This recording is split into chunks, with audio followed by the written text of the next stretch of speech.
यह 60 days English speaking course का third video है।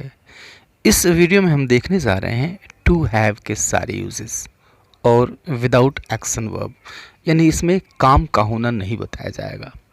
जिन्होंने इसके पहले के वीडियोस नहीं देखे हैं, ख़ास करके फर्स्ट वीडियो जिसमें पूरी की पूरी प्लानिंग दी हुई है, कब किस दिन हम किस टॉपिक को पढ़ने वाले हैं और प्रैक्टिसेस में क्या क्या टिप्स हैं, क्या क्या चीज़ें प्रैक्टिसेस के लिए दी गई हैं, टिप्स बताए गए हैं, कैसे कैसे तरीके बताए गए हैं, ये सारी चीज़ें सिस्टमेटिकली उसमें दी गई हैं।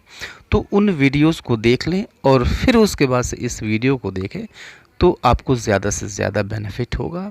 तो आइए इस वीडियो को शुरू करते हैं। इस वीडियो में हम पढ़ेंगे टू हैव के सारे यूजेस, राइट। तो सबसे पहले तो आप टू हैव के बारे में जान लीजिए। टू हैव यानी पास होना। तो अब यह जो हैव है, इसके तीन अलग अलग फॉर्म्स हैं। एक तो हैव खुद है, दूसरा है हैज़ और तीसरा है हैड। और जब हम फ्यूचर में जाते हैं तो ये विल हैव हो जाता है, राइट। हैव हैज़ का यूज़ हम प्रेजेंट में करते हैं, हैड का यूज़ हम पास्ट में करते हैं और विल हैव का यूज़ हम फ्यूचर में करते हैं। और कब करते हैं?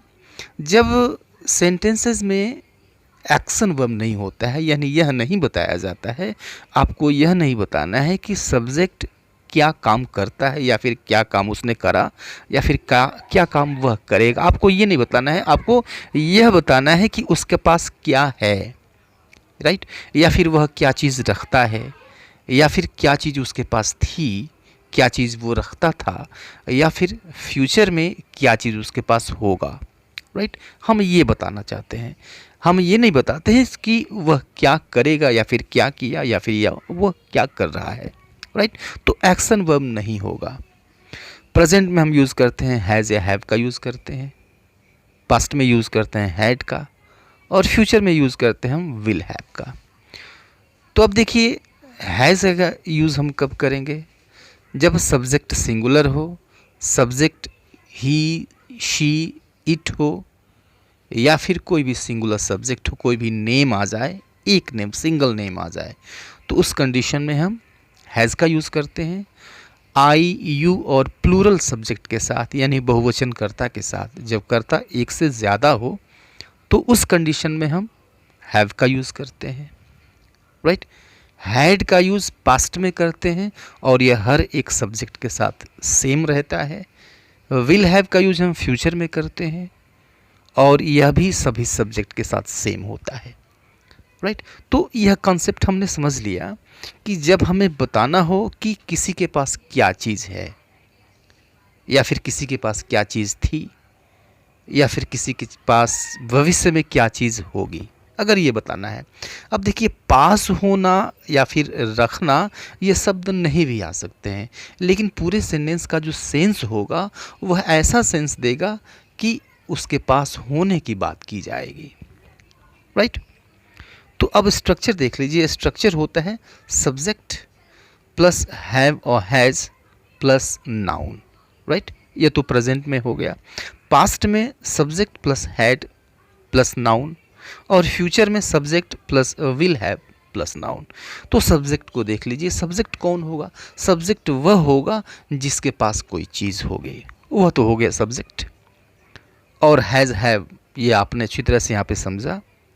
और उसके बाद से हम नाउन यूज़ करते हैं। नाउन क्या होता है? नाउन वह चीज़ होती है जिसके किसी के पास होने की चर्चा की जाती है, राइट। जैसे हम कहते हैं मेरे पास पैसे हैं, उसके पास एक लैपटॉप है, सीमा के पास समय है, मेरे पास एक समस्या है या फिर मेरी एक समस्या है, मेरे पास आत्मविश्वास है या फिर मुझे आत्मविश्वास है, मेरे पास घड़ी है। यानी हम चर्चा करते हैं, बात करते हैं किसी चीज़ के पास होने की, राइट। एक्शन वर्ब नहीं होगा, ओके। हैज़ हैव, हैज़ का इस्तेमाल हम सिंगुलर सब्जेक्ट के साथ करेंगे, ही के साथ करेंगे, शी के साथ करेंगे, इट के साथ करेंगे। और कोई नेम है और वह अकेला है, सिंगल है, तो उसके साथ करेंगे। हैव का यूज़ करेंगे हम आई के साथ, यू के साथ और प्लूरल सब्जेक्ट के साथ करेंगे। जैसे हम कहते हैं मेरे पास पैसे हैं, आई हैव मनी। तो अब देखिए, आई हैव मनी किसके पास पैसे हैं भाई, वह सब्जेक्ट होगा।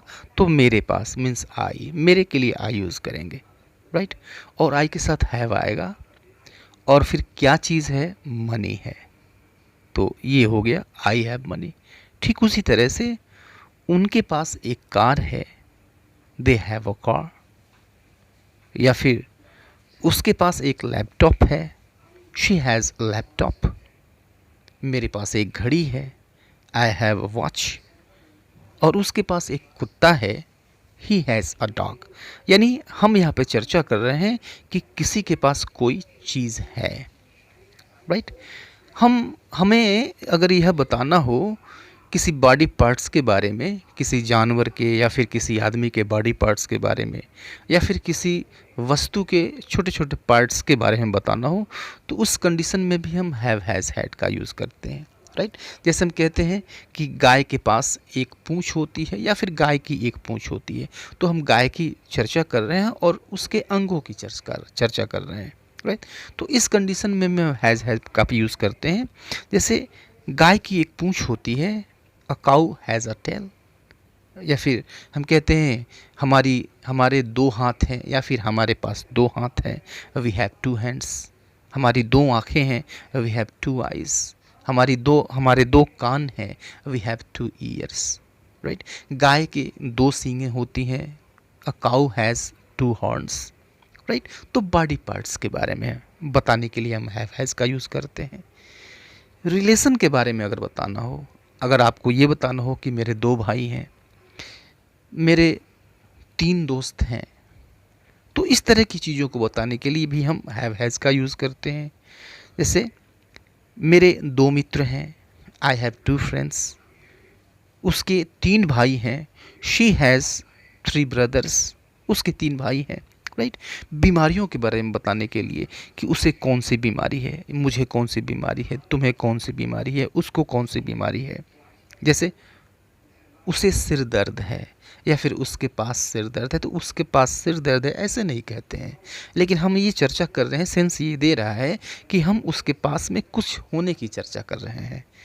उसे सिर दर्द है, ही हैज़ अ हेडेक। उसके शरीर में दर्द है, शी हैज़ बॉडी पेन। तुम्हें कैंसर है, यू हैव कैंसर, राइट। तो डिजीज़ की चर्चा करनी हो, बीमारियों के बारे में बताना हो, तकलीफ़ के बारे में बताना हो कि किसी को क्या तकलीफ़ है, किसी के पास क्या तकलीफ़ है, तो उस कंडीशन में भी हम हैव हैज़ का यूज़ करते हैं, राइट। उस अब देखिए कि ये तो प्रेजेंट के थे, पीछे हमने कुछ सेंटेंसेस देखा जो कि प्रेजेंट के थे। पास्ट में हम हैड का यूज़ करते हैं, और हैड का यूज़ किसी भी तरह के सब्जेक्ट के साथ होता है, चाहे वह सिंगुलर हो या फिर प्लूरल हो। जैसे उसके पास पैसे थे, ही हैड मनी। सुबह में मुझे सिर दर्द था, I had a headache in the morning. तुम्हारे पास एक कार थी, यू हैड अ कार। मेरे चाचा के पास एक गाय थी, my uncle had a cow, right. तो पास्ट में। वहीं अगर फ्यूचर में बात करनी है तो आपको विल हैव यूज़ करना होता है। Subject will have plus noun, यानी जो चीज़ आपके पास होगी भविष्य में, फ्यूचर में। जैसे मेरे पास पैसे होंगे, आई विल हैव मनी। उसके पास एक घर होगा, she will have a house. उनके पास एक नई कार होगी, they will have a new car. या फिर उसके पास तब समय होगा, he will have time then का अर्थ होता है तब, राइट। तो he will have time then, यानी उसके पास समय होगा। फ्यूचर में कोई वस्तु, कोई चीज़ उसके पास होगी या फिर किसी के पास होगी, अगर ये बताना हो तो विल हैव का यूज़ करते हैं। सब्जेक्ट विल हैव प्लस जो चीज़ उसके पास होगी फ्यूचर में, राइट। अब देखिए इसको प्रैक्टिस भी करते चलिए, प्रैक्टिस करते रहिए साथ में, तो बहुत अच्छी बात होगी, क्योंकि जो प्रैक्टिस है that is the most important part of spoken English. आप सब कुछ जानते हैं, सारी जानकारी है, लेकिन आप बोलते नहीं हैं, प्रैक्टिस नहीं करते हैं, तो फिर उस कंडीशन में आप बोल नहीं पाएंगे। तो प्रैक्टिस सबसे ज़रूरी है, तो इसको बोलते रहिए, प्रैक्टिस करते रहिए। आई हैव मनी, मेरे पास पैसे हैं। उसके पास एक कार है, शी हैज़ अ कार। उनके पास कुछ काम है या फिर उन्हें कुछ काम है, दे हैड सम वर्क। उसके पास सब कुछ होगा, शी विल हैव एवरीथिंग। उसके पास एक फुटबॉल है, ही हैज़ अ फुटबॉल। उसके पास एक फुटबॉल था, ही हैड अ फुटबॉल। उसके पास एक फुटबॉल होगा, he will have a football. या फिर थोड़ा सा सब्जेक्ट चेंज कर लेते हैं, उसके पिता का एक सपना है। उसके पिता का एक सपना है, यानी उनके पास एक सपना है, राइट। तो से हम ऐसे नहीं कहते कि उनके पास एक सपना है, लेकिन हम कहते हैं कि उनके पास उनका एक सपना है। तो उसके पिता का एक सपना है, his father has a dream. उसके पिता का एक सपना है, उसके पिता का एक सपना था, his father had a dream. या फिर उसके पिता का एक सपना होगा, his father will have a dream, right. तो प्रैक्टिस करते रहिए, practice the most important thing, right. तो यह स्ट्रक्चर देखा आपने, इसको हम ऐसे भी कहते हैं, राइट। एक गॉट, गॉट जो वर्ड है वह बीच में इंसर्ट कर दिया जाता है और पूरे सेंटेंस को इम्प्रेसिव बना दिया जाता है, और स्पोकन में यह खूब चलता है। गॉट एक एक्स्ट्रा लगा दिया जाता है, और इस गॉट का यूज़ हम हैव के बात कर देते हैं, या हैड के बात कर देते हैं, या फिर हैज़ के बात कर देते हैं। हैज़, हैव, हैड के ठीक बाद हम गॉट का यूज़ कर देते हैं। अर्थ में कोई परिवर्तन नहीं होता है, कोई चेंज नहीं होता है, जो सेंटेंस है वह इम्प्रेसिव हो जाता है, राइट। जैसे इतने जितने आपने सेंटेंसेस देखे, उन सब में हम गॉट का यूज़ कर सकते हैं, हैव, हैज़, या फिर हैड के बाद विल हैव के बाद गॉट का यूज़ कर देते हैं। जैसे अगर हमें कहना हो कि मेरे पास एक कार है, तो हम ऐसे कह सकते हैं आई हैव अ कार, या फिर हम ऐसे भी कह सकते हैं I have got a car, right. उसी तरह से उसके पास पैसे हैं, she has got money. She has money, ये तो कहते हैं। इसको हम ऐसे भी कह सकते हैं, she has got money, right. उनके पास सब कुछ है, दे हैव गॉट एवरीथिंग। तो गॉट का भी यूज़ करके कर सकते हैं, तो दे हैव गॉट एवरीथिंग, या फिर दे हैव एवरीथिंग ऐसे कह लीजिए, दे हैव गॉट एवरीथिंग। वाक्य को थोड़ा सा इम्प्रेसिव बना लीजिए। उनके पास सब कुछ होगा, दे विल हैव एवरीथिंग। गॉट का यूज़ कर लीजिए, दे will have got everything, right. ऐसे कर लीजिए आप कि उसके पास एक कार था, शी हैड अ कार, या फिर ऐसे कह लीजिए गॉट का यूज़ करके, she had got a car. तो गॉट को हम यूज़ करते हैं तो वाक्य को थोड़ा सा इम्प्रेसिव बनाने के लिए, राइट। तो गॉट मतलब प्राप्त किया उसने, राइट। जैसे मेरे पास पैसे हैं, आई हैव मनी, मेरे पास पैसे हैं, राइट। और आई हैव गॉट मनी मीन्स मैंने पैसे प्राप्त किए। देखिए दोनों का सेंस जो है सेम है। अब इंग्लिश में जब जाता है तो इसको सेम ही मानते हैं, और सेकंड वाले सेंटेंस को हम थोड़ा सा ज़्यादा इम्प्रेसिव मानते हैं। आई हैव मनी, मेरे पास पैसे हैं, and I have got money, मेरे पास पैसे हैं। दोनों का मतलब एक ही है, राइट। अब नेगेटिव सेंटेंसेस की तरफ चलते हैं। इसको हम नेगेटिव कैसे बनाते हैं, राइट। देखिए जब आप नेगेटिव बनाते हैं तो आप नो का यूज़ कर लीजिए। और कब करेंगे? आप नो का यूज़ हैज़, हैव, या फिर हैड, या फिर विल हैव के ठीक बाद नो का यूज़ कर लीजिए। जैसे I have no money, I have no money यानी मेरे पास पैसे नहीं है। आई हैड नो मनी, मेरे पास पैसे नहीं थे। And I will have no money, मेरे पास पैसे नहीं होंगे, राइट। तो एक तो तरीका ये है नेगेटिव सेंटेंस बनाने का कि नो का इस्तेमाल कर देंगे हैव, हैज़ या फिर हैड की ठीक बाद, और उसके बाद से हम नाउन डायरेक्ट यूज़ करते हैं, राइट।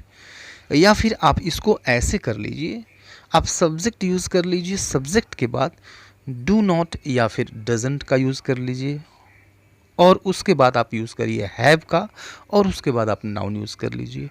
इसको हम यूज़ करेंगे प्रेजेंट में। प्रेजेंट को नेगेटिव बनाना है तो, पास्ट को अगर नेगेटिव बनाना है तो सब्जेक्ट यूज़ करिए, उसके बाद से डिड नॉट हैव यूज़ करिए, उसके बाद से जो चीज़ आप रखते हैं वह यानी नाउन, उसके बाद आप नाउन यूज़ कर लीजिए। या फिर अगर फ्यूचर में नेगेटिव बनाना है तो फिर सब्जेक्ट यूज़ करिए, उसके बाद से विल नॉट हैव यूज़ करिए, और उसके बाद जो चीज़ आपके पास नहीं या फिर किसी के पास नहीं है वह यहाँ रख दीजिए नाउन, राइट। जैसे I have a pen, I have a pen, मेरे पास एक पेन है, राइट। अब इसको हम ऐसे भी कहते हैं I have got a pen, okay. अब इसको नेगेटिव बनाना है तो आई हैव नो पेन हम कह सकते हैं, I have no pen. Okay, या फिर I don't have a pen. अब देखिए डू नॉट या फिर डज नॉट को कब यूज़ करते हैं, डू नॉट का कब यूज़ करेंगे, आई के साथ, यू के साथ और प्लूरल सब्जेक्ट के साथ। हम प्रेजेंट में डू नॉट का यूज़ कर देंगे। डज नॉट का यूज़ कब करेंगे, ही के साथ, शी के साथ, इट के साथ और कोई भी नेम है और वह अकेला नेम है उसके साथ सिंगुलर सब्जेक्ट के साथ हम डज नॉट का यूज़ कर देते हैं। उसके पास पैसे नहीं हैं, she does not have money, right. और डिडंट हैव का यूज़ हम करते हैं पास्ट में किसी भी सब्जेक्ट के साथ, चाहे वो सिंगुलर हो या फिर प्लूरल हो। और विल नॉट हैव इसका हम यूज़ करते हैं फ्यूचर में किसी भी सब्जेक्ट के साथ, चाहे वो प्लूरल हो या फिर सिंगुलर हो, राइट। तो अब कुछ देखिए sentences. I had no pen, negative है पास्ट का, आई हैड नो पेन यानी मेरे पास पेन नहीं था। या फिर इसको हम ऐसे भी कह सकते हैं, दूसरे तरीके से बना सकते हैं, मेरे पास पेन नहीं था, I did not have a pen. Okay, उसके पास कार नहीं थी, पास्ट का है, शी हैड नो कार। या फिर इसको भी हम कह सकते हैं, पास्ट में है तो डिड नॉट का यूज़ करेंगे, did not have, she did not have a car, उसके पास एक कार नहीं थी, राइट। फ्यूचर में भी हम दो तरीके से बना सकते हैं, you will have no money यानी तुम्हारे पास पैसे नहीं होंगे, you will have no money. या फिर इस चीज़ को हम ऐसे भी कह सकते हैं, you will not have money, you will not have money या फिर you will not have any money, right.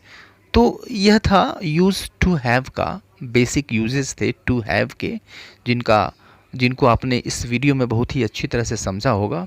Video अगर पसंद आया हो तो इसको एक लाइक कर दीजिए, चैनल को सब्सक्राइब कर लीजिए और अपने फ्रेंड्स को शेयर कीजिए। मिलते हैं नेक्स्ट वीडियो में, till then goodbye and take care.